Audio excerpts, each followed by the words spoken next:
Hare Krishna. Can you hear my voice? Am I audible?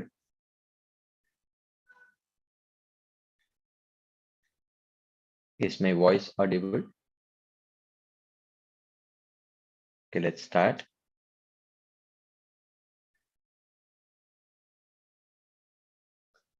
Namo Vishnupadaya Krishna Preshtaya Bhutale Srimate Bhakti Vedanta Swaminti Namine. Namaste Saraswati Deve Gauravani Pracharine. Jai Shri Krishna Chaitanya Prabhu Nityananda Shri Advaita Gadadhara Shivasadi Gaura Bhakta Vrinda. Hare Krishna Krishna Krishna Hare Hare. Hare Rama Rama Rama Hare Hare. Hare Krishna. So thank you all very much for joining today's session. We have been discussing from the 5th chapter of Srimad Bhagavad Gita. So the chapter is titled as Karma Yoga, Action in Krishna Consciousness. This is Srila Prabhupada's titling. And Srila Vishwanath Chakravarti titles this chapter as Karma Sannyasa Yoga. So Karma Sannyasa Yoga means Jnana Yoga. So we had discussed here. Yeah, we'll get back to this chart a little later. So in the 3rd chapter and the 4th chapter, Krishna speaks about practice of Nishkama Karma Yoga. And he primarily speaks about practice of Nishkama Karma Yoga on the platform of karma. So this is a very important understanding that we need to have. For this, I had made this chart. I will go over this chart once more because this is understanding this chart is very critical. Understanding this chapter, because this chapter, even though talks about karma, practice of one's prescribed duties, but this is different from the practice of one's prescribed duties that is described in chapter number 3 and 4. Okay, so chapter number 3 and 4 talks about Nishkama Karma Yoga only, and chapter 5 also seemingly talks about Nishkama Karma. A difference. Okay, this is what we tried to discuss last time. So a materialistic person who wants to enjoy in this material world, the Shastras try to invite him that yes, you can enjoy in this life, but enjoy responsibly by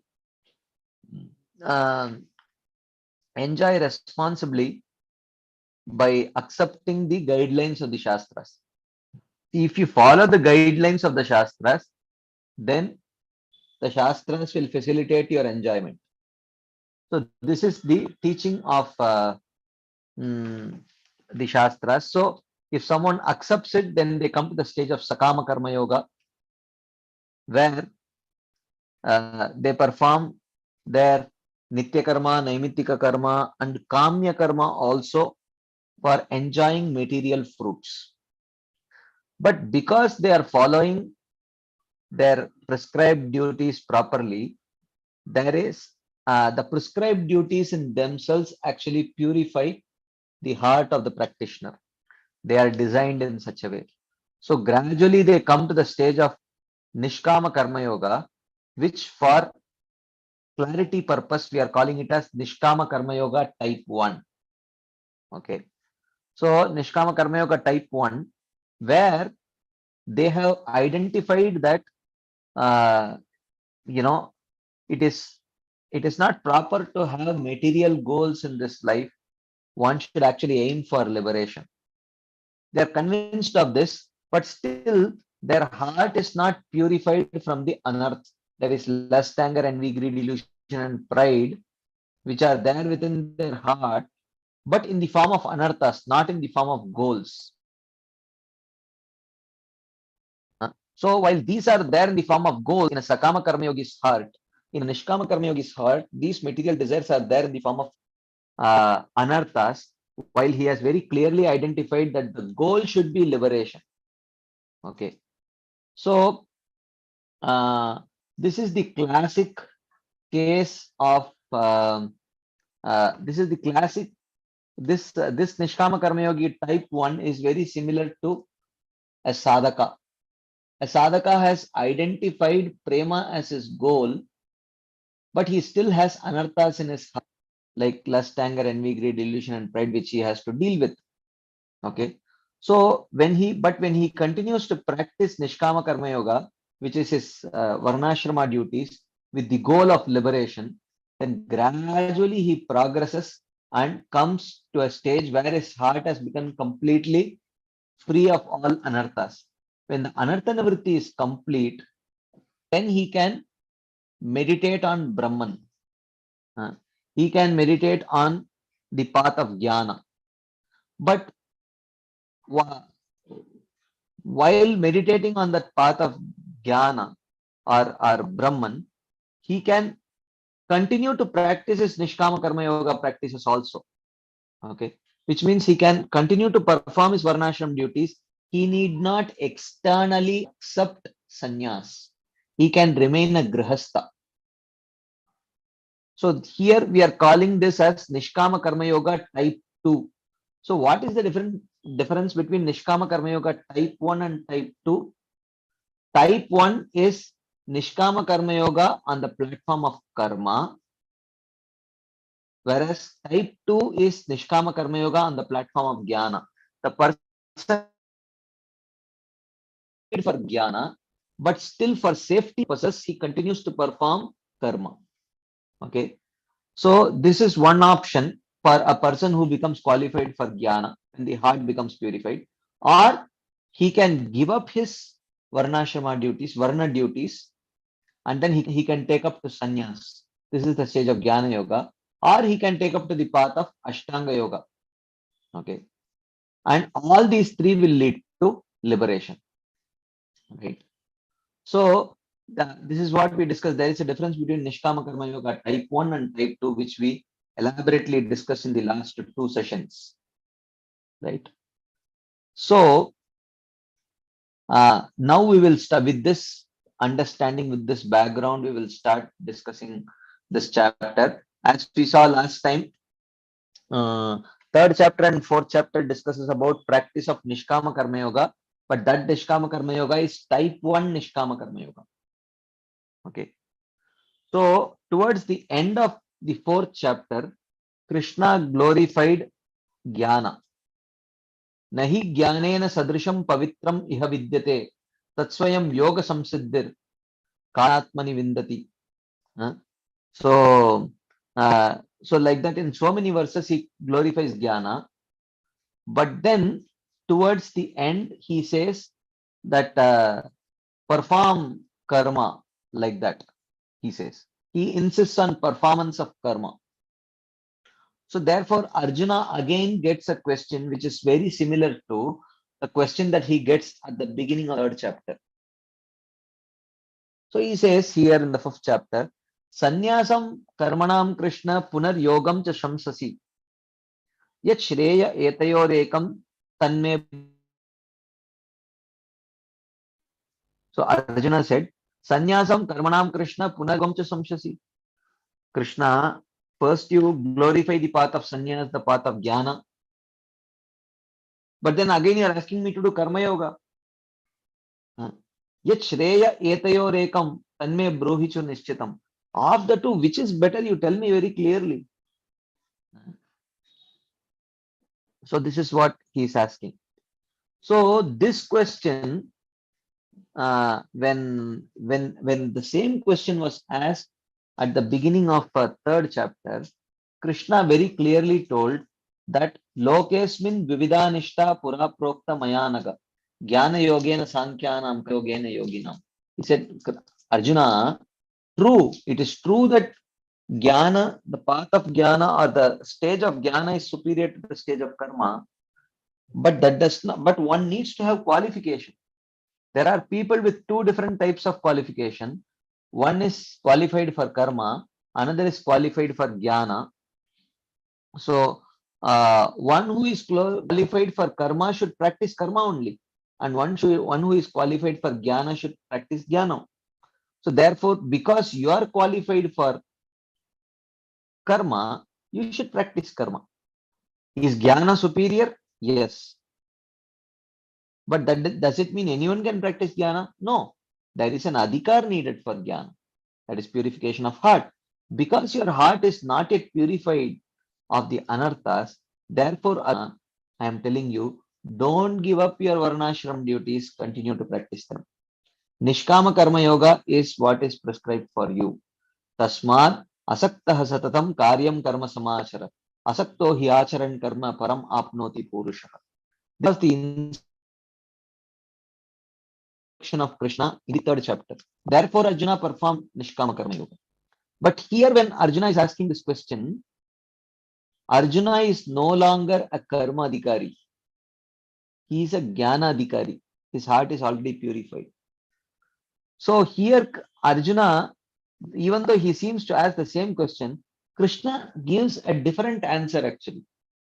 Krishna here is not talking about adhikar, he's talking about something else. What is it? So, Krishna starts answering this question. Sannyasa karmayogascha nishreyasa karavubhav. Tayostu karma sannyasat karmayogo vishishyate. So, Krishna is telling that sannyasa karmayogascha nishreyasa karavubhav. So, he says both sannyas. So, here sannyas refers to jnana yoga. Again, you have to refer to this slide. Okay. So, sannyasa is jnana yoga, this one. And karma yogascha refers to nishkama karma yoga type 2. Okay. So, jnana yoga, which is called as sannyas, karma sannyas, and karma yoga is nishkama karma yoga type 2. Tayos nishreyasa karavubhav, both can lead to elation, the highest goal. Tayostu karma sannyasat karma yoga vishishyate. But of the two, Nishkama karma yoga type 2 is better than jnana yoga or karma sannyas. Why? Why?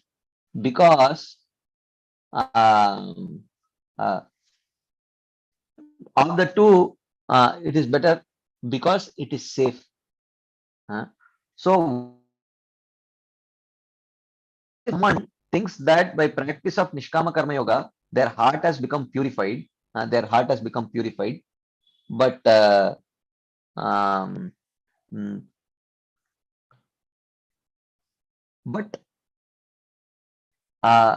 if they take up to karma sannyas and later they come to know that their heart is not yet purified, there are some traces of anartha still there, that anartha nivritti cannot be accomplished by sannyas.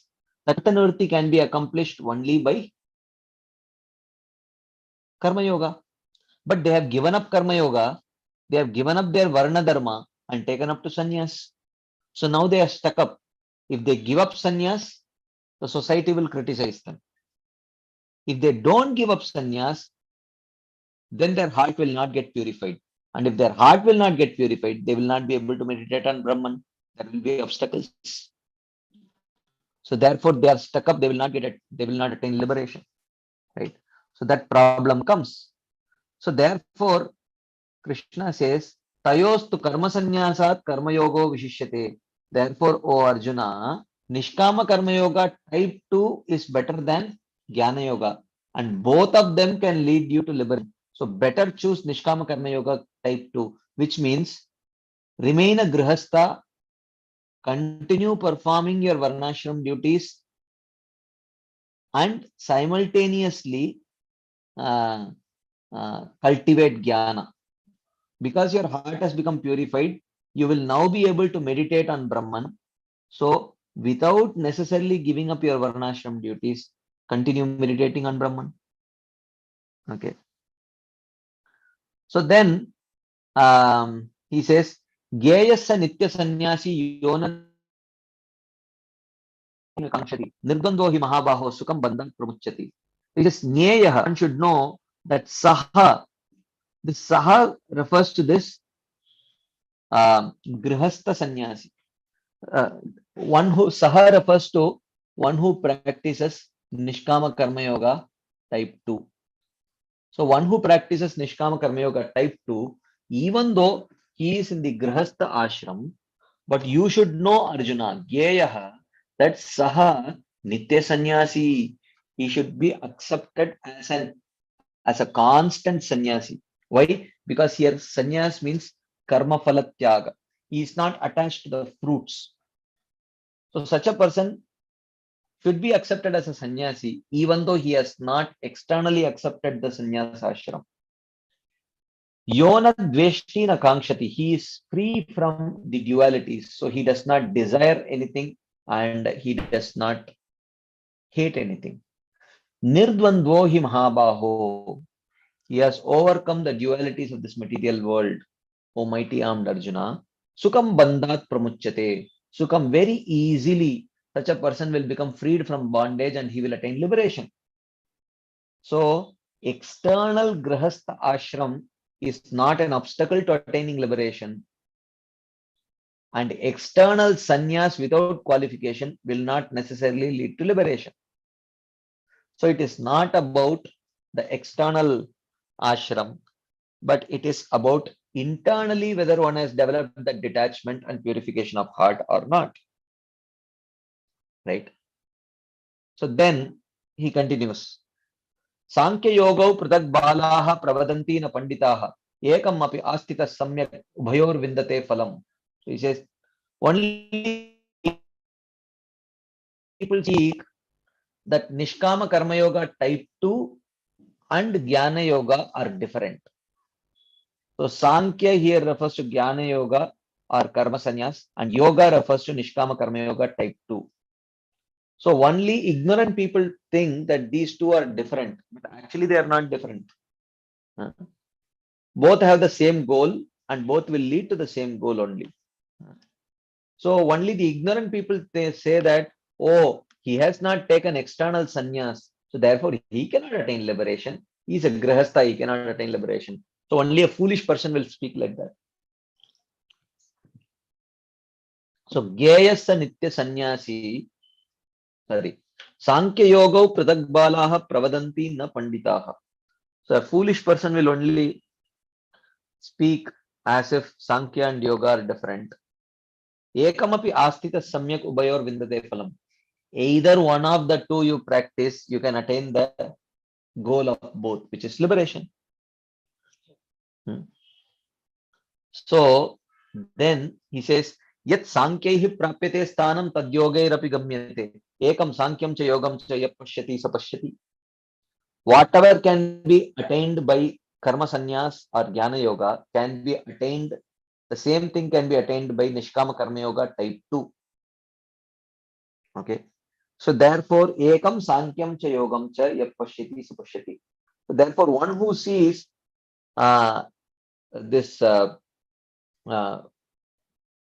grihastha sannyas and karma sannyas as essentially non-different, he has the right vision. He has the right vision. So one should understand that sannyas is internal and not.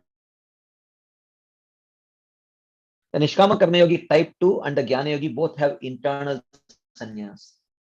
Whereas for the Jnana Yogi, he has external sannyas also. Whereas in the sannyasi, he is externally a grihastha but internally a sannyasi. Sannyasasthu mahabaho dukkhamaptum ayogatah yoga yukto manirbrahma nachirenadi Sannyasasthu dukkham aptum ayogatah. If one does not perfect the practice of Nishkama Karma Yoga, that is type 1 Nishkama Karma Yoga, then such a person cannot attain the stage of Jnana Yoga or Karma Sannyas. But Yoga Yukta Munihi, but this Grihastha Sannyasi who continues to engage in his Nishkama Karma Yoga duties, even after attaining purification of heart, very easily attains that Brahman or very easily attains liberation. Yoga Yukta Manir Brahma Nachirena Gacchati. So therefore, the safety,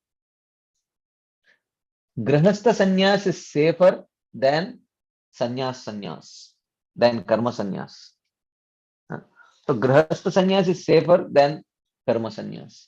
So therefore, Krishna is recommending not that one stay on the when Krishna is recommending karma yoga, he is not recommending uh, that one remain on the platform of karma.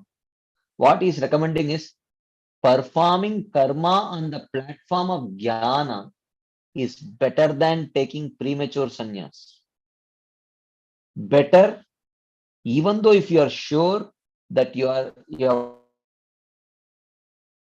is completely pure, don't be eager to give up your varna dharma, because once you give up and later you find out that your heart is not completely purified, you will be in deep trouble, right?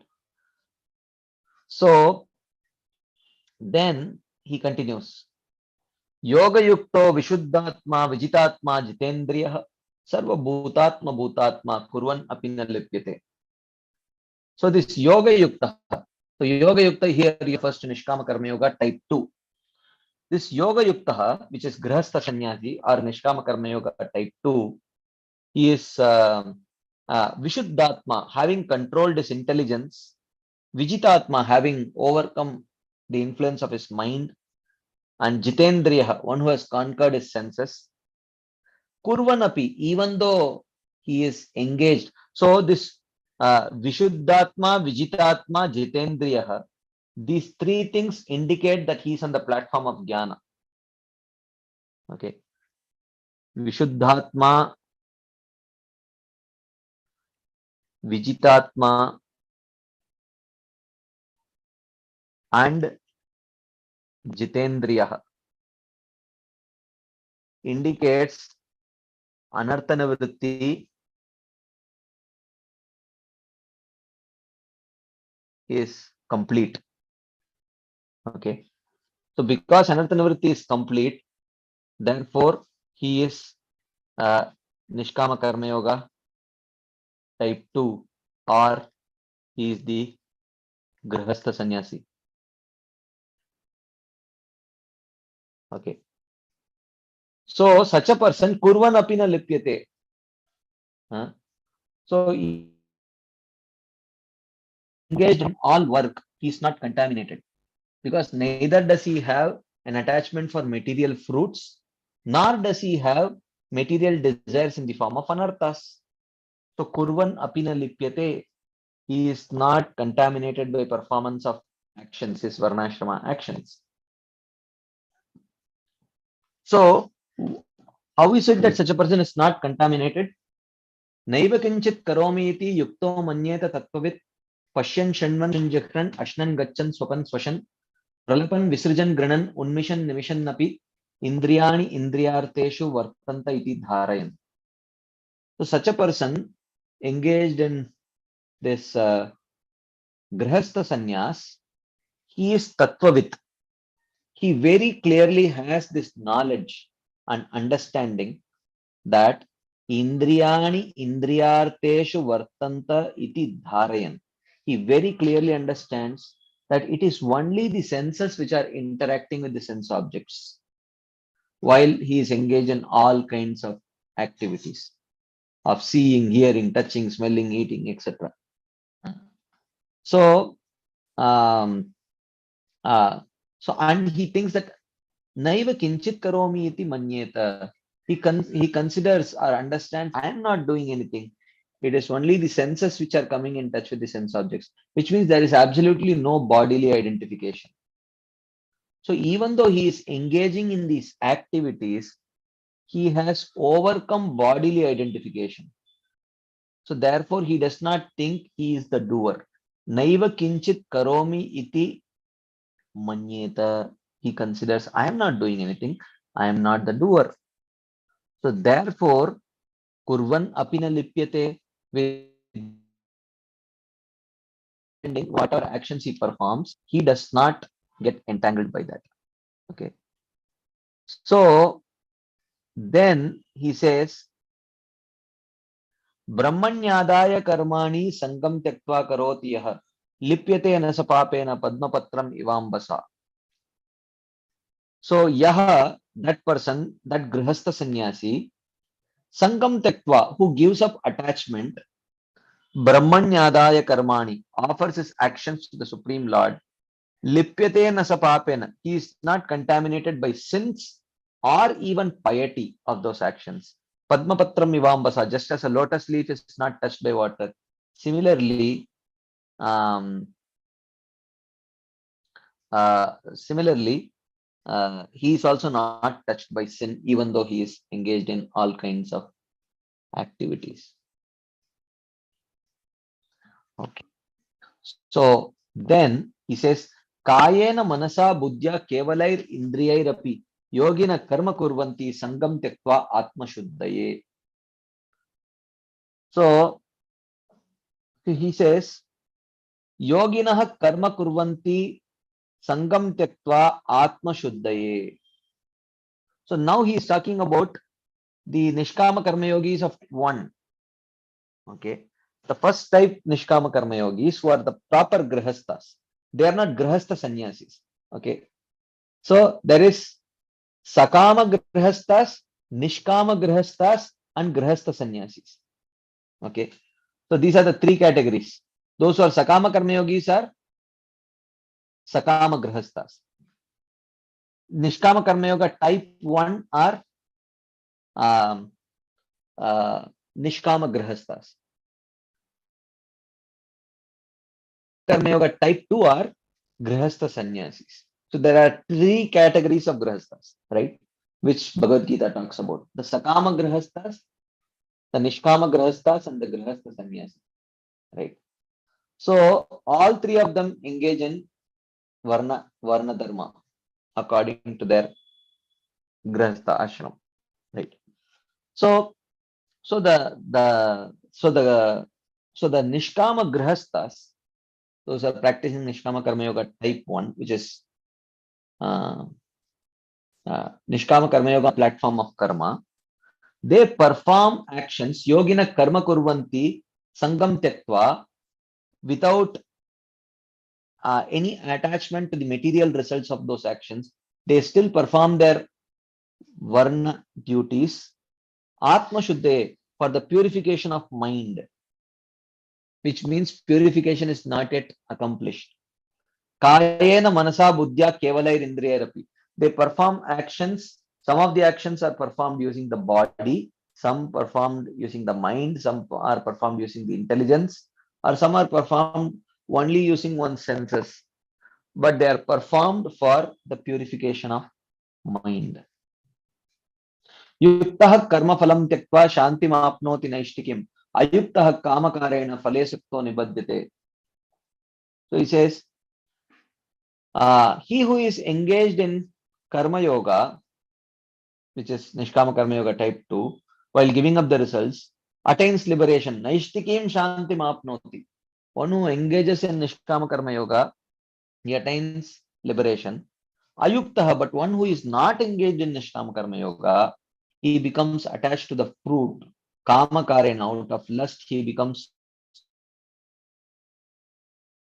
Okay. So if the desire for enjoyment is not gone, and without without having necessarily destroyed the desire for enjoyment, and also simultaneously having given up your varnashrama duties, such a person gets caught up. He becomes bound to this material world. Okay. Then he says, Sarva karmani manasa sanyasyaste sukam vashi namadvare pure dehi naiva kurvanna karayan. So renouncing the activities by mind, sarva karmani manasa sanyasya. So manasa sanyasya means he gives up the actions from within the mind only. So the grihastha sannyasi is externally engaged in performing his varna dharma, brahmana, vaishya, kshatriya, and shudra. So externally he is doing his varna dharma. Internally, manasa sanyasya. Internally, he has no attachment to those activities. Okay, while engaging in them. Vashi. Vashi means he has His senses completely enroll under his vasha, control. So controlling the senses, Dehi Sukam Aste, he remains comfortable. Navadvarapure, he remains comfortably situated in this city of 9 gates. Naiva Kurvan Karayan, very clearly understanding that he is not doing anything, nor he is causing anyone to do anything. So such a person, he has, even though external given up those activities, internally his mind is not absorbed in activities. Internally his mind is absorbed in Brahman. So internally his mind is absorbed in Brahman. So sarva karmani manasa sanyasya. So he, within his mind, he renounces those actions. So he does not perform any action. Na kartrutvam na karmani lokasya srijati prabhu na karma phala samyogam svabhavastu pravartate. Okay. So he says, the Supreme Lord Prabhu na srijati. The Lord does not create lokasya karmani kartrutvam. That this false, that the doership mentality in the jiva is not created by the Supreme Lord. The Supreme Lord does not create this false doership mentality in the jiva. Na karma phala samyogam. He does not force the results of action on the jiva. Swabhavastu pravartate. All of this takes place by the jiva's nature. Okay. So someone may say, if the jiva is not the doer, naiva kurvan na karayan. If the jiva is not the doer, okay. So, and if everything else is created, if everything is created by the Supreme Lord, so I think that the Lord has created the jiva's doership and enjoying, forcing it upon the jiva. Therefore, injustice and cruelty must be present in the Lord. Therefore, someone may say, the Lord is very unjust. The jiva is not the doer, but the Lord is making that jiva suffer. It's not done. So the jiva suffering is karma is imposed on the jiva by the Supreme Lord out of cruelty and injustice. When the jiva is not responsible, the Lord is doing like this. Someone may criticize the Supreme Lord in this way. Okay. So no, that is not true. The Lord does not make the jiva do activities, nor does he give the jiva the results of his activities. Rather, the nature of the jiva in the form of his beginningless ignorance alone produces this.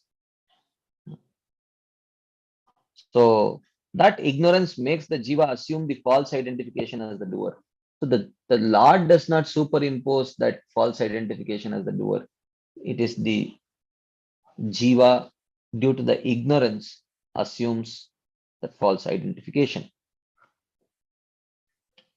Then the Lord says, Nadatte kasyachit papam nachaiva sukritam vibhuhu agyane navritam jnanam tena munti jantavaha. Same point he is mentioning here. Vibhuhu, the Supreme Lord, nadatte kasyachit, he does not receive papam chaiva, papam nachaiva sukritam.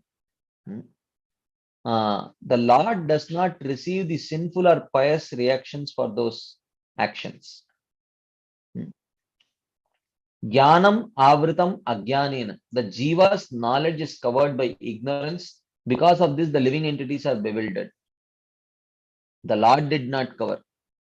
When the jiva turned his face away from Krishna, then and wanted to enjoy separately from Krishna, then the desire Krishna was facilitated by the Maya potency. And the jiva cannot enjoy separately from Krishna if he remembers his constitutional position very clearly.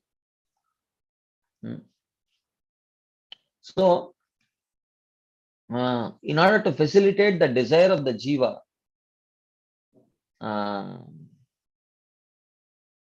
to enjoy separately from Krishna. Therefore, Maya potency creates this. So therefore, the Lord is not responsible. The Jiva's nature. Now, what is the meaning of nature here? Nature here refers to Swabhava. Swabhava means beginningless ignorance. Anadi avidya. So this beginningless ignorance. So since time immemorial, the jiva has been covered with his vasanas. The jiva has been covered with his vasanas.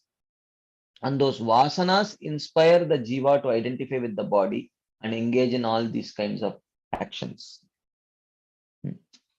So, and then he gets the reactions for that. So therefore,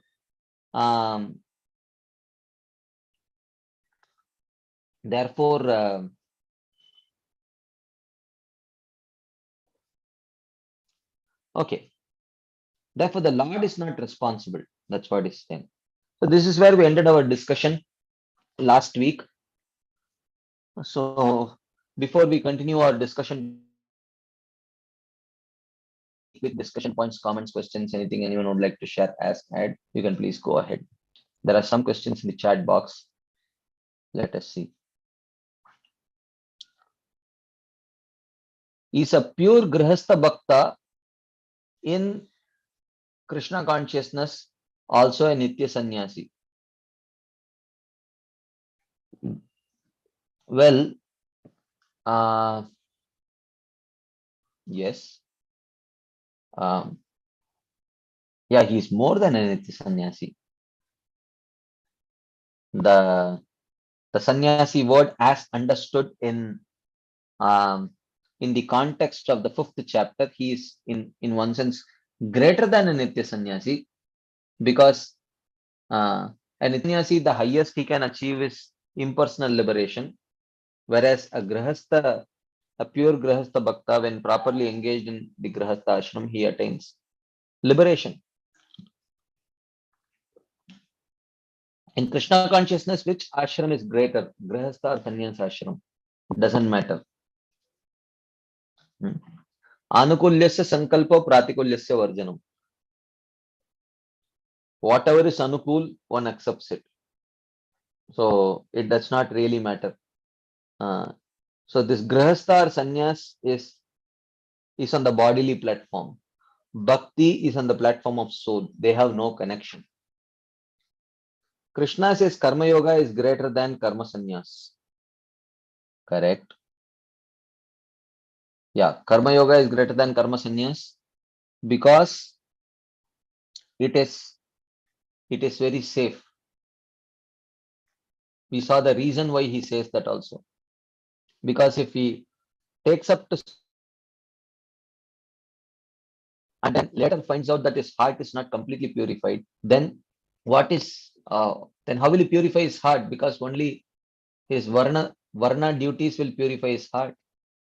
But because he has given it up, if he takes it up again, the society will criticize him. But if he does not take it up, sannyas itself cannot purify the heart. So that's where he stuck up. Therefore, he says karma yoga is greater than karma sannyas. In the sense, nishkama karma yoga type 2 is greater than premature jnana yoga. Or grihastha sannyas is better than karma sannyas. That's what he's indicating. Another question in the chat box. Why Srila Prabhupada says everybody should take sannyas at the age of 50 or 60? That is ideally. What Prabhupada means is at the age of 50 or 60, you should be ready for sannyas. What it means is your heart should be free of the desire to enjoy in this material world, and you should be fixed in Krishna consciousness. That's what Prabhupada means. Another question. Nishkama Karma Yogi's type 2 is completely purified. If he is completely purified, then how will they act according to their modes? They are not acting according to their modes. So the particular Varna Dharma that they are practicing is according to their Purvashram. Okay. Even though now they are qualified for sannyas, but while they were not yet qualified for sannyas, was the Varna that they are practicing. So for them, it is not the modes which are defining. It is not their modes which define their activities, but it is actually, they are practicing those activities which they were practicing while they were still under the influence of the modes. Is that clear? Does it answer your question, Mataji? Does it answer your question? Okay. You can speak. What is your question?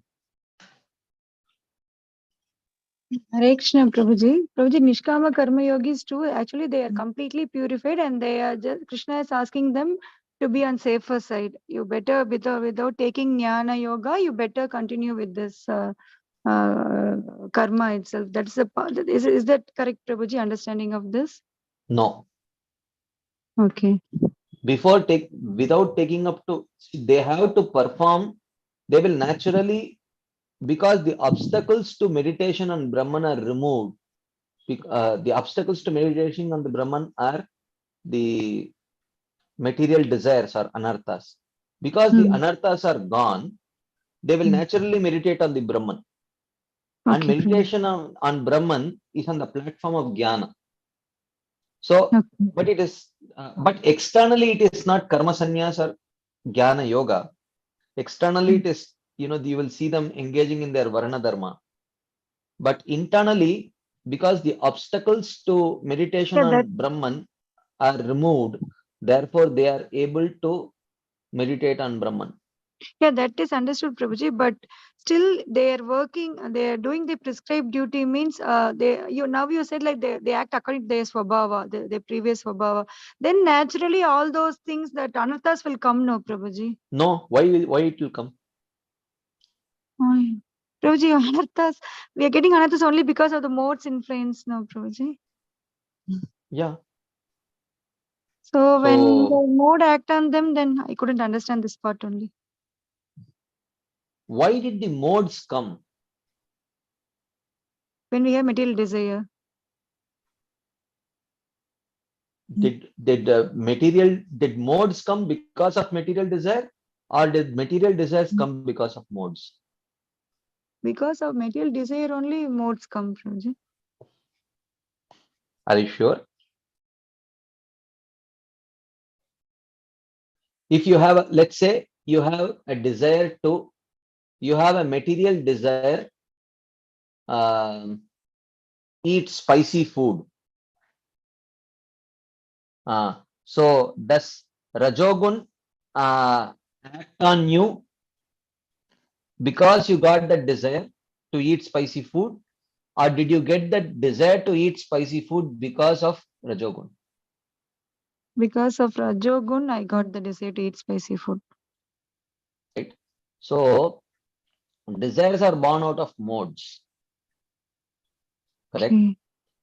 So when the modes are not acting on that person, he will not get any desire.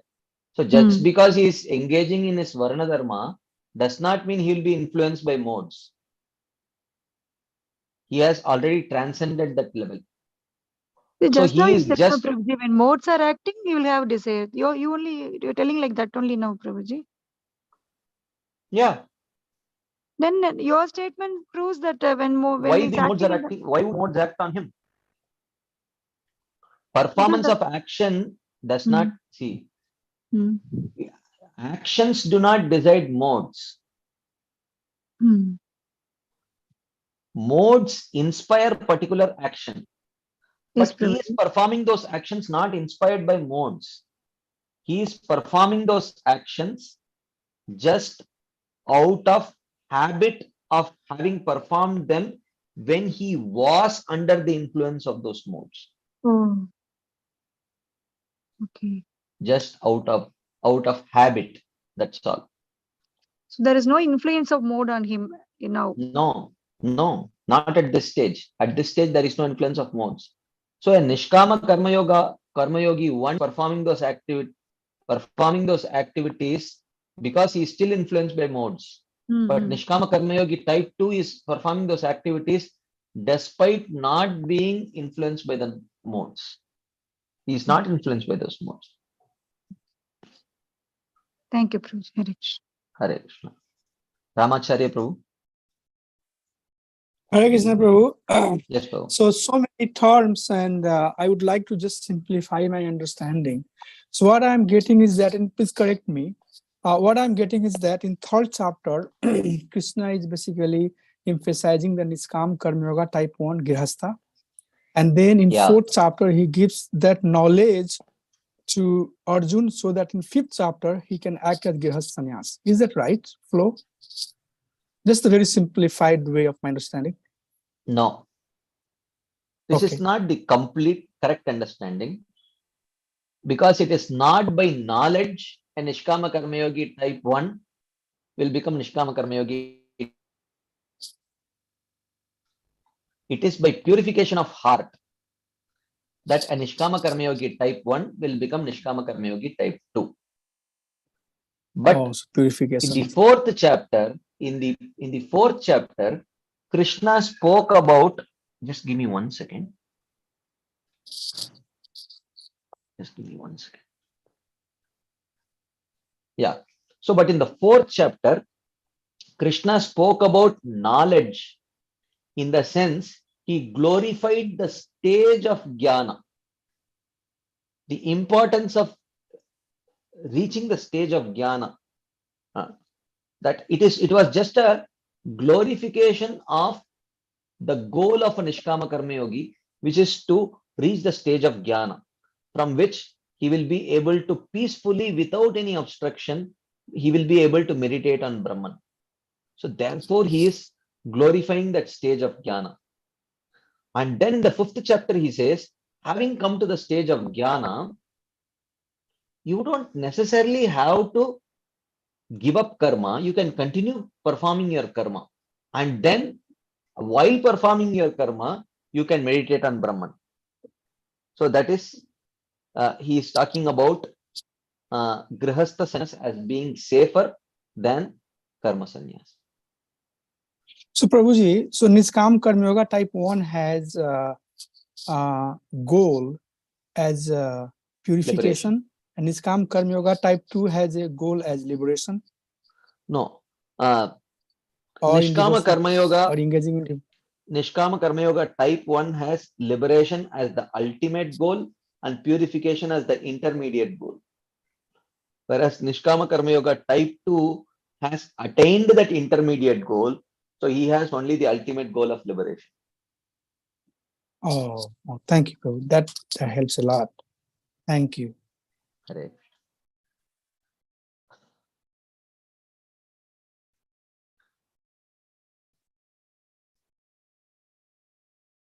Okay, there is a question here.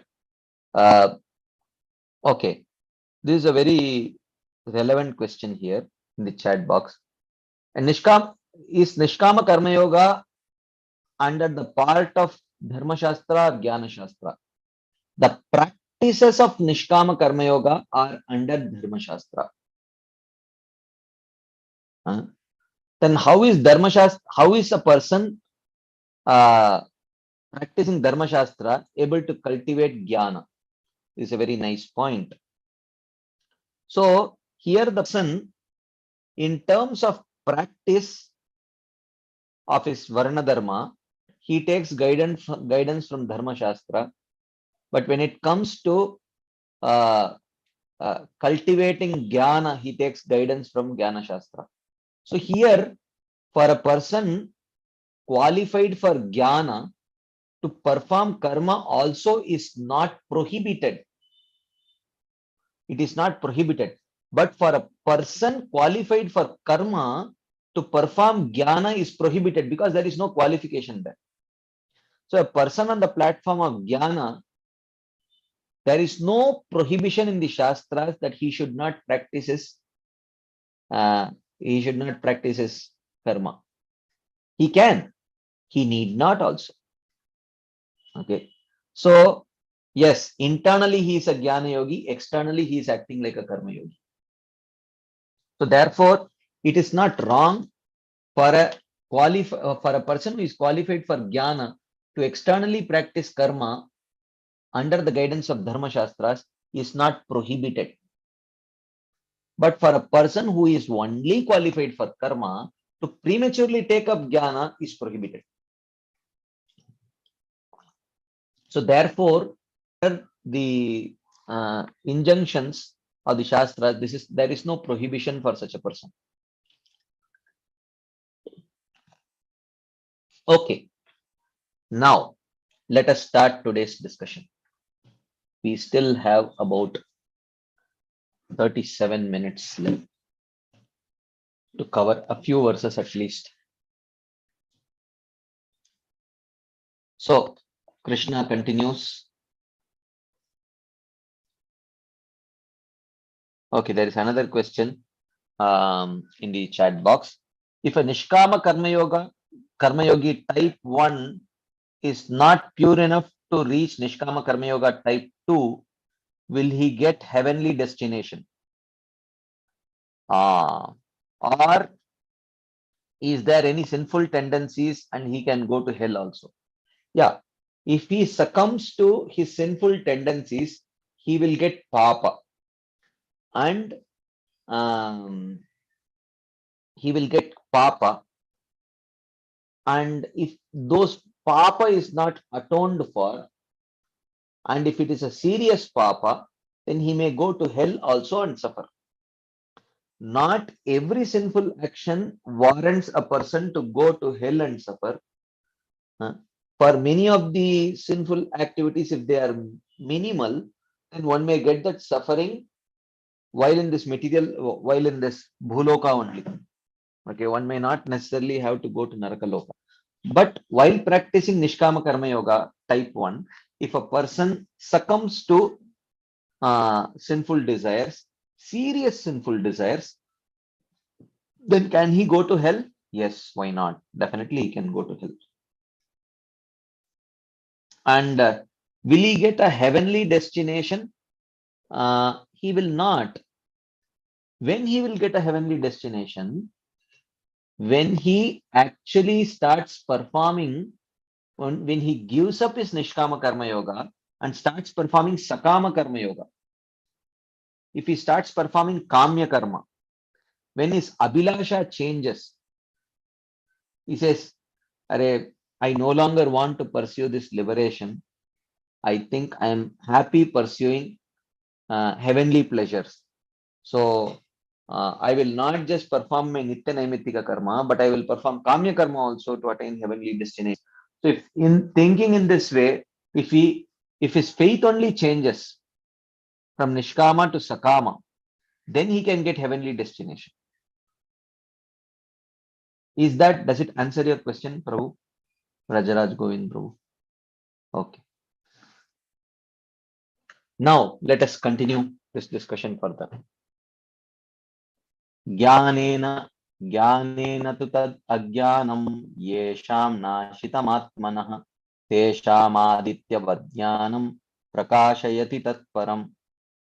Yesham atmanah jnanena, when the jiva's vidya tad ajnanam nashitam destroys avidya, tesham jnanam, that vidya, adityavad, like the sun, prakashayati, reveals tatparam, the spiritual knowledge vision within the jiva. So just like we say, Krishna Surya Sama Maya Hai Andakar, Yahan Krishna Tahanahi Mayara Adhikar. Krishna is compared to a sun, Maya is compared to darkness. Wherever Krishna is there, there is no influence of Maya. So here, as the same analogy is used here. He says, Adityavad Jnanam. The knowledge is compared to the sun, and Ajnana is compared to the darkness. So when the sun of knowledge arises due to proper practice of Nishkama Karma Yoga, the influence of darkness of avidya is automatically gone. And the spiritual knowledge within the jiva is, and that knowledge reveals, that vidya reveals the spiritual knowledge within the jiva. So here, Srila Vishwanath Chakravarti writes, as ignorance or avidya covers the knowledge of the jiva, the Lord's other energy called vidya destroys ignorance and reveals knowledge. Actually here, Mahamaya has three potencies. Okay. Vidya, avidya, and pradhan. Okay. So all three are parts of Mahamaya only. Okay. So when the living entity wants to enjoy separately from Krishna, Pradhan provides the gross body and the subtle body with which the living entity can identify with. And the avidya potency makes him identify with the gross body and the subtle body provided by the Pradhan. But when the living entity understands that this material world is not a fit place and he wants to escape it, then the vidya potency takes over. So the vidya potency manifests by the practice of Nishkama Karma Yoga. So when he understands that liberation is the goal, but he still has anarthas, which is the ignorance. So then by practice of Nishkama Karma Yoga, the anarthas are destroyed while vidya manifests. And through this vidya, one attains liberation. But this vidya is also a part of Mahamaya only.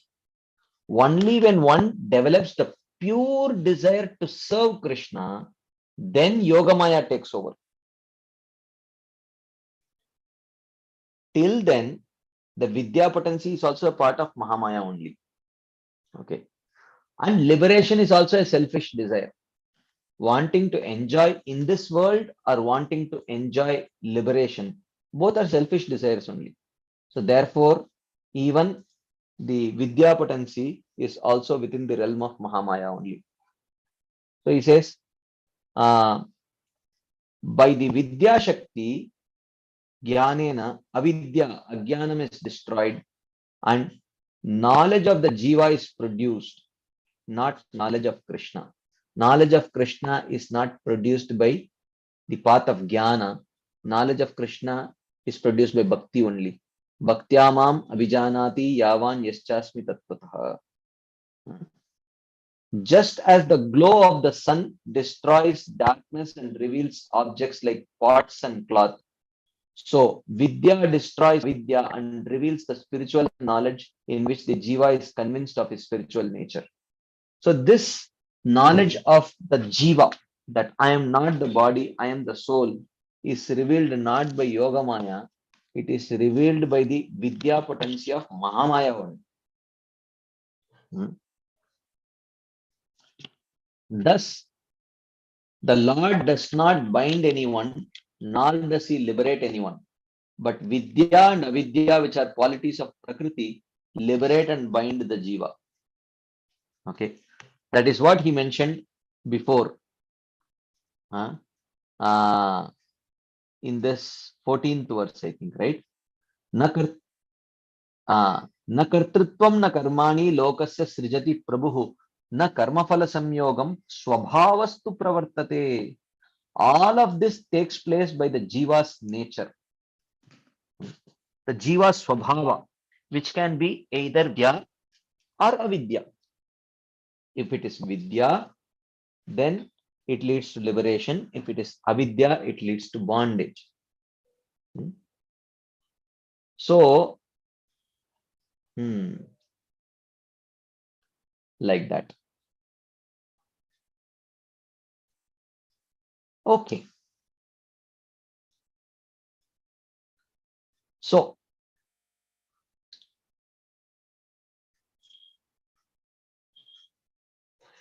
there is a question. Is Yogamaya reserved only for the Bhakti Yogis? Absolutely yes.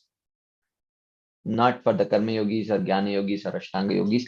Even at the stage of perfection, they are not under Yogamaya. They are under Mahamaya only. Thus, the Lord does not bind anyone, nor does he liberate anyone.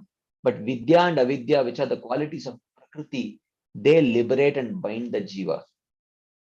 So, if the Jiva wants to enjoy in the material world, the Avidya potency facilitates. If the Jiva wants to enjoy liberation, then the Vidya potency facilitates. If the Jiva wants to please Krishna, Yogamaya facilitates. Bhakti Devi facilitates. Right? So, note, there is a footnote, His Holiness Bhanaswami Maharaj.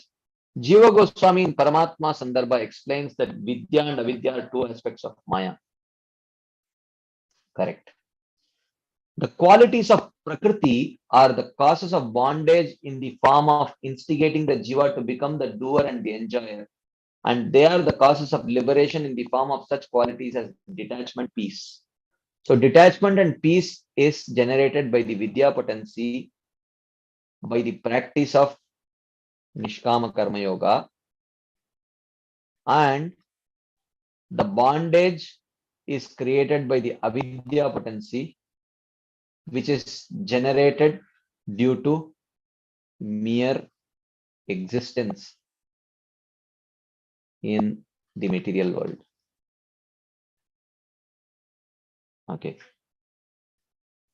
The respective qualities of Prakriti are awakened by the Supreme Lord functioning in the capacity of the Super Soul. Right. So Super Soul is like the electricity. Okay. Vidya potency is like the air conditioner, and Avidya potency is like the heater. Krishna is like the electricity. Krishna in the form of Super Soul is the electricity. And the Jiva is the one who says, I want hot, I want cold. When the Jiva says, I want hot, I want cold, that is facilitated by the Vidya and the Avidya potency. But Vidya and Avidya potency are inert. They are just energies. It needs an energetic personality to empower it. That energetic personality is Krishna. So Krishna is like, Krishna in the form of the Super Soul is like the electricity. Vidya and Avidya are like the air conditioner and heater, and it is the Jiva who decides what. Okay. So, I'm sorry. So he is only the initiator of Prakriti's functions through his amsha or expansion. So Krishna just initiates the Prakriti's functions in the form of Karanodakasaya Vishnu. Through glance, he instigates Prakriti to act. Okay. Thus, he does not show any injustice or cruelty towards the Jiva. Right? So there is no injustice in the form of Krishna, who is acting like electricity. So Krishna cannot be held responsible for the suffering of the Jiva. Right? So just like in this world, if let's say someone does some internet fraud, okay, So if someone does some internet fraud, then you do not go and arrest the electricity board officials, because it is only because of the electricity provided by them the internet people the fraud was accomplished. If electricity would not have been provided by them, then the fraud would not have been accomplished. So therefore the the electricity board officials are responsible for this fraud. Can someone say like that? No. So therefore, in that way, nadatte kasyachit papam nachaiva sukritam vibhuhu ajnanena avritam. Sorry, what is it? Swabhavastu pravartate. What is that verse? Nadatte kasyachit papam nachaiva sukritam vibhuhu ajnanena avritam jnanam. Sorry, not this one. Previous one. Na kartratvam na karmani lokasya srijati prabhuhu. Na karmaphala samyogam swabhavastu pravartate. So it is, this takes place by the jiva's nature, who chooses to either take shelter of vidya or avidya. Any quick discussion points, comments, questions before we move forward? Anything anyone would like to share? Ask.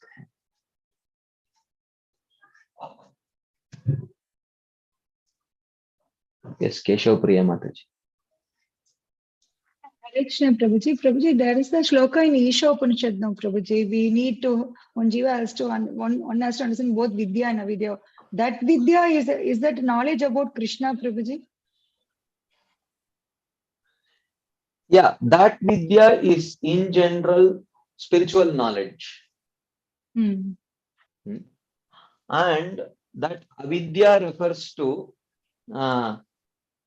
This vidya. the influence of material knowledge. One should understand the nature of vidya and nature of avidya rather than completely and thoroughly understand avidya. So one should understand what is the influence of avidya in a jiva's life rather than actually understand that knowledge only completely. So it does not mean that one should actually learn the materialistic knowledge completely, but one should know what is the influence of materialistic knowledge. That one should understand, and what is the liberating nature of spiritual knowledge, that one should understand. Is that relevant, Madhuri? Yes, Prabhuji, and another thing, sorry, Prabhuji, there's a Jnani realization and Paramatma realization, Satchit, we say no, Prabhuji, Jnani realization only Sat, and Paramatma means Satchit. We used to tell like that, no, Prabhuji. That Chit part, is it only because of Mahamaya, Prabhuji? That is a Yoga Maya only, Prabhuji. We say that at the stage of realizing Brahman is realizing only the Sat feature, like that is mentioned. And realizing the Paramatma is Sat and Chit. And Bhagavan is Satchit Ananda. It is not completely exactly like that. In Brahman, there is definitely the realization of eternity, because Brahman is eternal. But there is certainly, if you say that for Brahman realization, there is no chit needed, there is no knowledge needed, that is not true. You know, there is certainly knowledge is needed. And actually, so I don't know in what sense it is actually mentioned like that. I have heard it, but I have not seen. I think Prabhupada does say that. I remember reading it, but I do not know exactly in what way. Paramatma realization is Satchit and Bhagavan realization is Satchidananda. I think in my understanding, there is some level of sukha which is there even in Brahman realization.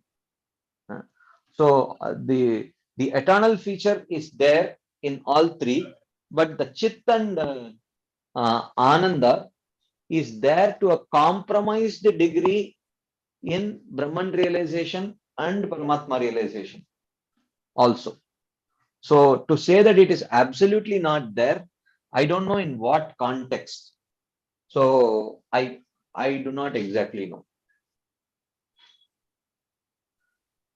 Thank you, Prabhuji. Hare Krishna. Okay. If there is no further discussion points, let us continue our discussion. Okay. Then, so what we have seen in the last few verses in this section, I will do a quick section recap. So Krishna says that Sarva Karmani Manasa Sanyasyaste Sukam Vashi Navadvare Pure Dehi Naiva Kurvanna Karayan. So renouncing, so the Grihastha Sannyasi, without being attached to any of those Varnashrama duties that he is practicing, mentally renouncing all those activities, even though he may be engaging in them, completely controlling his senses, he remains comfortably situated in the body, which is compared to a city of 9 gates, knowing that he does not do anything, nor he causes anyone to do anything. So now the question comes, if the jiva is not doing anything and he does not cause anyone to do anything, then is that impelled by the Supreme Lord? Krishna says, Na kartritvam na karmani lokasya srijati prabhu, na karmaphala samyogam swabhavastu pravartate. The Lord does not create doership of the jiva, nor does he force the results of action on the jiva.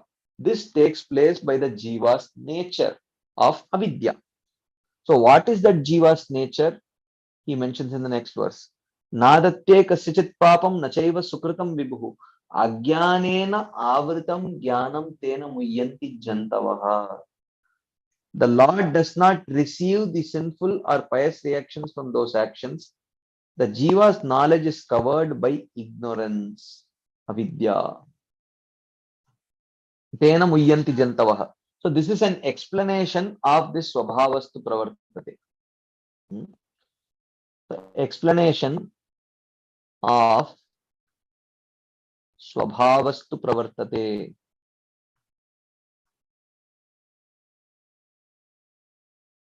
Okay. And then in the next verse he says, Jnanena tu tad ajnanam yesham nashitam atmanaha tesham adityavat jnanam prakasheti tatparam.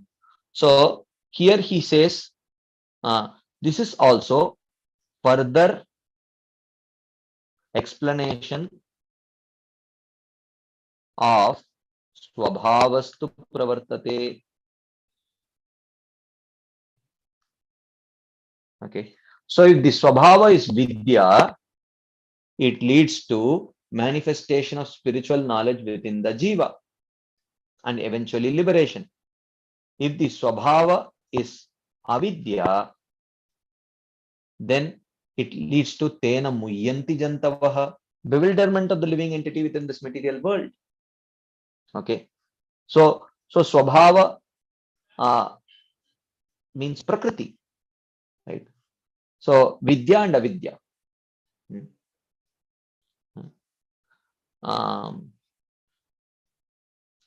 So vidya leads to liberation and avidya leads to bondage. So 13,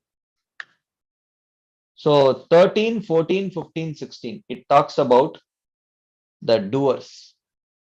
Okay. The jiva, the doer, the Lord, the doer, and the prakriti, the doer. So the prakriti in the form of vidya and avidya facilitates the desire of the jiva. And the Lord's role is empowering the vidya and avidya potency. Okay, like electricity. So vidya and avidya are like the heater and refrigerator. And the jiva is like the person who decides whether he wants heat or he wants cold, whether he wants liberation or he wants enjoyment in this material world. Okay. So is this section clear? The knowledge of the three doers, the Prakriti, the Jiva, and Ishvara.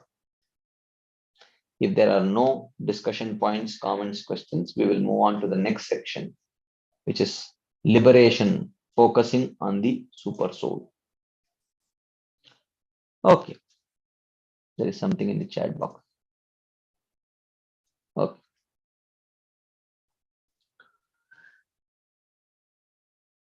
तद्बुद्धयस्तदात्मानस्तन्निष्ठास्तत्परायणाः गच्छन्त्य पुनरावृत्तिं ज्ञाननिर्धूतकल्मषाः. So he says, tadbuddhayastadaatmanah, those whose intellect and mind, here Atma refers to mind, Buddhi refers to intelligence. Tadbuddhayastadaatmanastannishta, and whose faith are fixed in Tad. Tad refers to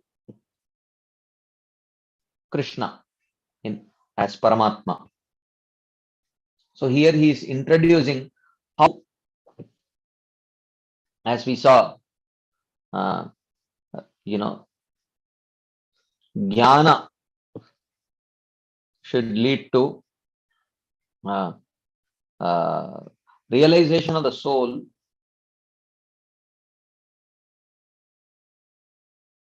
Eventually should also lead to realization of super soul, Paramatma. Only then one can achieve liberation. So Paramatma realization is a prerequisite, whether one is practicing Jnana Yoga or Ashtanga Yoga, doesn't matter. Okay. So Jnana Yoga also has the element of Ashtanga, and Ashtanga Yoga also has the element of Jnana. Right. So Tad Buddhayas Tadatmanas Tannishta, those whose mind, intellect, and faith are fixed on the Paramatma. Buddhi, Atma, and Nishta. Atma here refers to mind. Intelligence, mind, and faith are fixed on me, the Paramatma. Tat Parayanaha. Tat Parayanaha means those who are absorbed in glorifying and serving me. Jnana Nirdhuta Kalmashaha, being washed of all the ignorance by knowledge. Gacchanti apunaravrittim, never take birth again. So this verse essentially says that when self-realization matures into super soul realization, and what is super soul realization? The intelligence, mind, and faith are fixed in the super soul. Okay. Such a person, he attains liberation. Gacchanti apunaravrittim.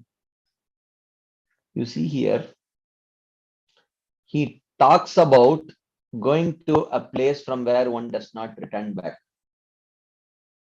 Apunaravrittim. And what is the destination that he is talking about? Brahmajyoti. This is the. So we were discussing the other day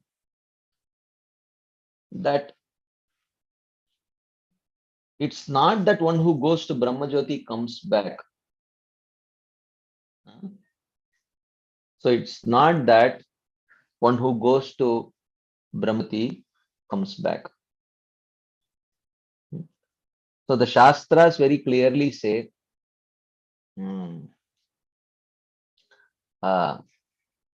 that abode of Brahmajyoti is also a place of no return only.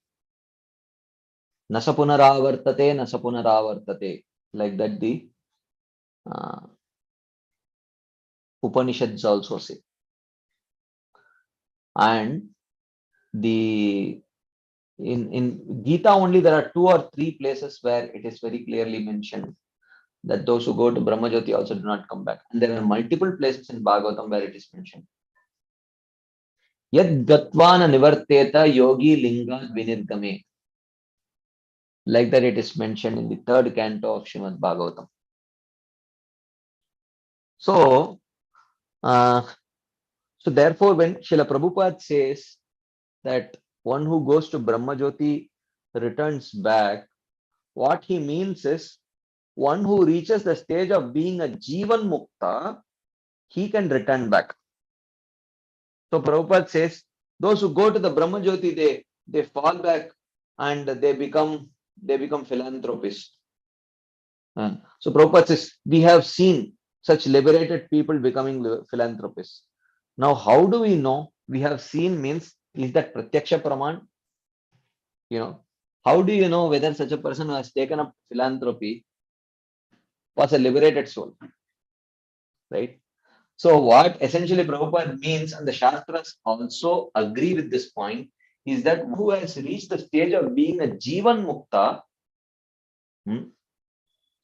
if he does not develop this Tad Buddhayas Tadatmanas Tannishta Tad Parayana, if he does not develop realization of the super soul by activating the element of bhakti, if he just reaches the stage of being self-realized, which is being a Jivan Mukta, such a person falls back from the stage of being a Jivan Mukta, not from Brahmajyoti. Right? So there are many verses which indicate this. Often the Acharyas quote from a literature called Vasana Bhashya, where this is mentioned. Jivan Muktaha Punar Bandhanam Yanti Yad Achintya Mahashaktau Bhagavati Aparadina. Like that, there is a verse. And there is another verse also that is quoted. These 2 verses are often quoted to establish this point. And generally, Prabhupada quotes verse, Yenya Ravindaksha Vimuktamannas Tvayasta Bhavad Avishuddha Buddhaya. So he quotes this verse. Aruhya Krichrena Param Padam Tataha Patantyado Anadrata Yushmagangaraya. So he quotes this verse. Right? So there, the verse itself says, Vimukta Manina. They are Vimukta Manis. They are not Vimuktas. Right? They think they are liberated. Okay. So they can at the most be Jivan Muktas, but they are not actually Muktatmas. They are not actually Muktatmas. They are at the most Jivan Muktas. So here again, Krishna says, Jnana Nirdhuta Kalmashaha Gachanti Apunaravrittim. Apunaravrittim means they go to that place from where one does not return back. Okay, which is the Brahmajyoti. So he says, but this Vidya reveals knowledge about Jivatma, not knowledge of the Paramatma. The Lord says, Bhaktyaham ekaya grahyaha. I am attainable only by bhakti. Therefore, the Jnanis must additionally practice bhakti in order to obtain the knowledge of Paramatma. Okay. Note, from this it is understood that Atma Jnana is not enough to give liberation. Bhakti producing Paramatma realization is also necessary for liberation.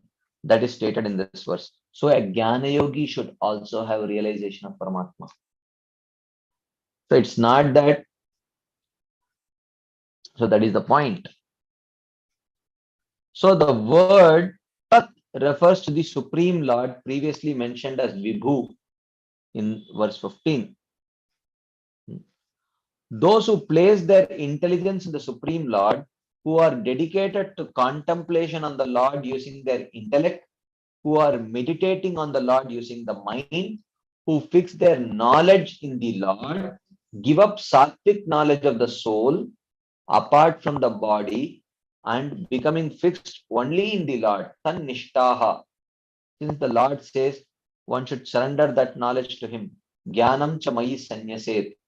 Who become absorbed in the process of hearing and chanting about the Lord, these persons do not attain birth again. So we saw there is Sakama Karma Yoga, then there is Nishkama Karma Yoga, then there is Karma Sannyas or Jnana Yoga. Okay. And then there is another stage which is called as Karma Sannyas, sorry, Jnana Sannyas.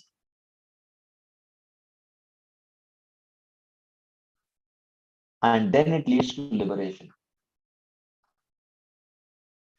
Okay. So this stage talks about Jnana Sannyas. So this stage talks about Jnana Sannyas.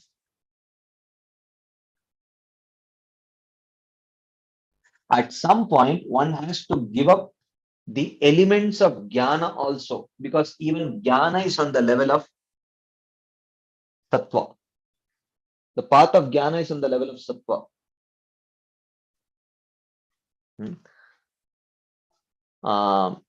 The path of knowledge is also on the level of Sattva. So one has to give up that Sattvic Jnana and accept Trigunatit Bhakti, Bhakti which is beyond the three modes, to actually attain liberation, which is also beyond three modes. So therefore, one has to come to the stage of Jnana Sannyas before attaining liberation. And when the path of Jnana is given up, what is left is Bhakti. Okay. What is left is only Bhakti. So, he says, it will be later, it will be said later, Bhaktyamam abhijanati yavan yaschasmi tatvatah tato mam tatvato gyatva vishate tadanantaram. Only by devotion does a person know me as I am. As I am here refers to as Brahman only. Having known me in truth, he then enters me. Enters me refers to Brahma Jyoti. Okay. And only by devotion means that devotion which is, it is called, you can call it leftover devotion. Leftover devotion after one gives up the jnana practice. Or you can say it is called as leftover devotion after jnana sannyas. Okay. So that leftover devotion after jnana sannyas leads to attainment of Brahma Jyoti. Realization of Brahman, realization of Krishna in the Brahman feature, and then subsequently attainment of Brahma Jyoti. Like that. Any quick discussion points, comments, questions, anything anyone would like to share? Ask. There is a question in the chat box. There are two questions in the chat box. I don't know if more are coming. Let's see. I have heard that a Jnana Yogi takes help of deity worship to attain Brahman. Here Vishnu Chakravarti says that Paramatma realization helps to attain liberation. Is the first sentence wrong? See, Paramatma realization is not a practice. It is an attainment. Deity worship is a practice. Paramatma realization is an attainment, which is a prerequisite to attain liberation.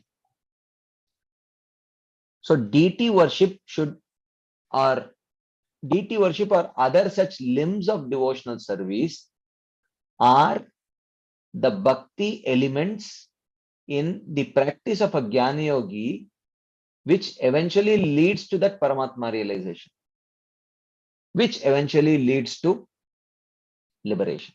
So there is nothing wrong. Both are correct.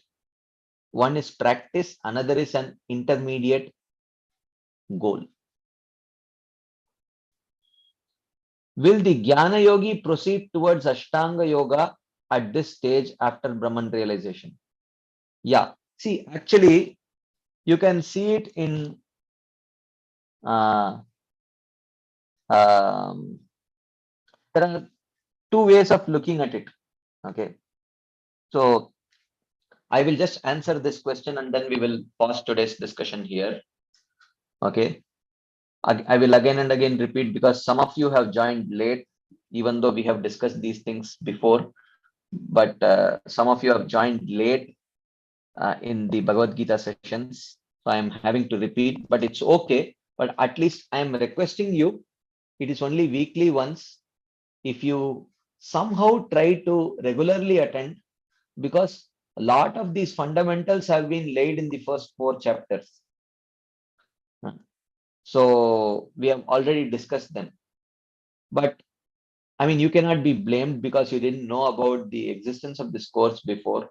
So I will go over it again. But henceforward, at least I'm requesting you, if you attend regularly, then we will not have to go through these fundamentals again and again. Anyways, so I will just touch this point here. There are two understandings. Both are same understanding, but given in a slightly different way by Srila Vishwanath Chakravarti Thakur and Srila Baldev Vidyabhushan. Both are same understanding, but presented in a slightly different way. Okay. So, a materialistic person, okay, he then comes to the stage of Sakama Karma Yoga, and then he comes to the stage of Nishkama Karma Yoga, type 1. Okay. Then, after attaining purification of heart, then he has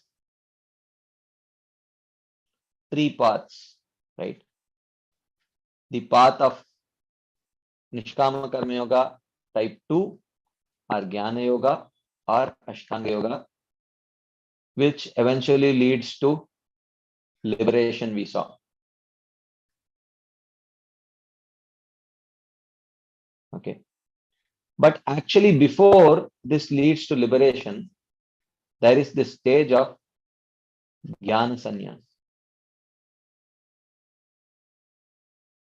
where all the limbs which are within the 3 modes are given up. Okay. But anyways, but here if you see, this, whether you practice Nishkama Karma Yoga type 2 or Jnana Yoga or Ashtanga Yoga, all these 3 have the elements of Jnana, Ashtanga Yoga, and Bhakti. This also has Jnana, Ashtanga Yoga, and Bhakti. This also has Jnana, Ashtanga Yoga, and Bhakti. Okay. In this, the Ashtanga Yoga limbs may be a little more prominent. Here, the Jnana limbs may be a little bit more prominent. Okay.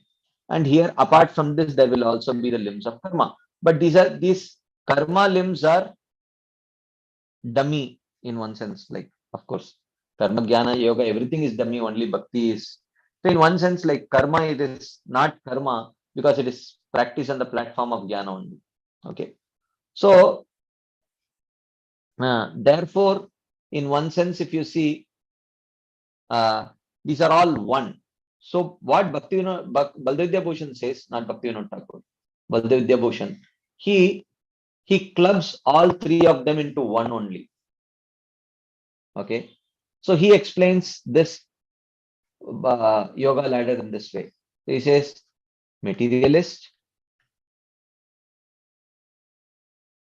then there is Sakama Karma Yogi, then there is Nishkama Karma Yogi, and when he attains purification of heart, then he practices Jnana Yoga, limbs for self-realization, and then he practices Ashtanga Yoga, limbs for Paramatma realization, and then he performs Jnana / Yoga Sannyas. He gives up those limbs and then he attains liberation. Okay, but in all these stages, it has the element of bhakti in it, which is not very explicitly mentioned, but the acharyas explain it in their explanations, that the element of bhakti is there, and which is evident at the stage of Jnana or Yoga Sannyas, where all these limbs of Ashtanga Yoga, limbs of Jnana Yoga, limbs of Karma Yoga, everything is given up, and what is left is the leftover bhakti at the stage of after sannyas. With that leftover bhakti, he attains liberation. So, coming back to the question, will the Jnana Yogi proceed towards Ashtanga Yogi at this stage after Brahman realization? Yeah, for after self-realization, one has to, well, it's not, I don't know whether it is after or parallelly. You know, one parallelly practices the limbs of Ashtanga also. There is Jnana, Ashtanga, and Bhakti. All three limbs are there.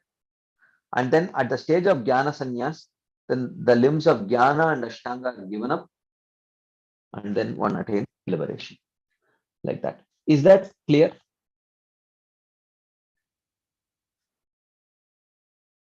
Is that clear, Rajaraj Govind Prabhu? Anyways, there is next question. Even Ashtangis who have realized Paramatma, do they also merge in the Brahma Jyoti? Yes, they also merge in the Brahma Jyoti only.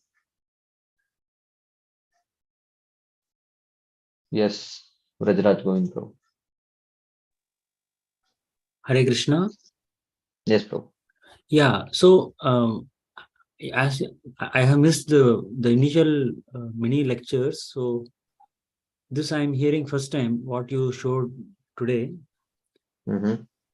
In Bhagavatam second canto, I remember hearing your class. It was about Krama Mukti, I think. Yeah. So which of the two matches with that explanation, Prabhu? Krama Mukti is both. Which of the two? Both are same only. But in What Krishna Bhagavad Jagatakur Gita, explains, Baldev, both are same only. There is no difference. okay, but here you have shown that after Jnana Yoga, he proceeds. It is not sequential. It is not Okay. sequential. Acha, acha, acha. These two are not sequential. You know, That's sorry. parallel. These two are not sequential, not necessarily sequential. Okay, okay. Yeah, they are not sequential.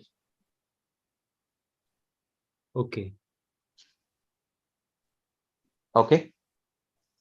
Yes, Prabhu. So, which means when Ashtanga Yoga actually a person starts the practice of Ashtanga Yoga, Yama, Niyama, Pranayama, those things. It is not exactly like that. He may not see. You call Ashtanga and Jnana, whether you call someone an Ashtanga Yogi or a Jnana Yogi, depending on predominance of the limbs of Ashtanga or Jnana. So if there is predominance of the limbs of Ashtanga, then he is called an Ashtanga Yogi. If there is predominance of the limbs of Jnana, he is called a Jnana Yogi. But this Jnana Yogi also has to perform of Ashtanga Yoga. And this Ashtanga Yogi also has to perform the limbs of Jnana. So you will call someone an Ashtanga Yogi or a Jnana Yogi depending on the predominance of those limbs. Otherwise, both have the same goal of liberation. Both attain the same goal of liberation, and there is no difference actually. And at what stage do they start practicing exactly the limbs of Ashtanga Yoga? I do not know. The preliminary limbs like Yama, Niyama may be very early. But the later limbs of Dhyana, Dharana, Dhyana and Samadhi may be at a later stage.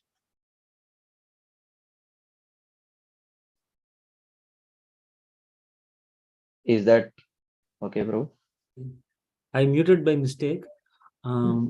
So, which means that after, as you said, the Jnana Yogi and Ashtanga Yoga, those two processes, they go on somewhat simultaneously, and depending Correct. on the which practice is more predominant, accordingly he is classified as either a Jnana Yogi or a Ashtanga Yogi. Or an Ashtanga. Correct. Okay. So they are not sequential processes. Yeah, not necessarily Not sequential. necessarily, but it can be also sometimes, or The Parama realization happens later, but whether the practice of Ashtanga Yoga also is sequential, that I do not know. Even though self-realization happens first and Paramatma realization happens subsequently, but that does not, but I do not know whether the limbs of Ashtanga Yoga are also practiced like that. That kind of an explanation is not given in Bhagavatam. Kapiladev's Siksha, it is not given like that. okay. Yes, Prabhuji. Thank you. Okay. I think we will pause here. We are already over time. We will continue this. Oh, we are 13 minutes over time. Okay. So we will pause here. Thank you all very much for your patient listening and your enthusiastic participation. We will continue this discussion next Friday. Srila Prabhupada ki jai.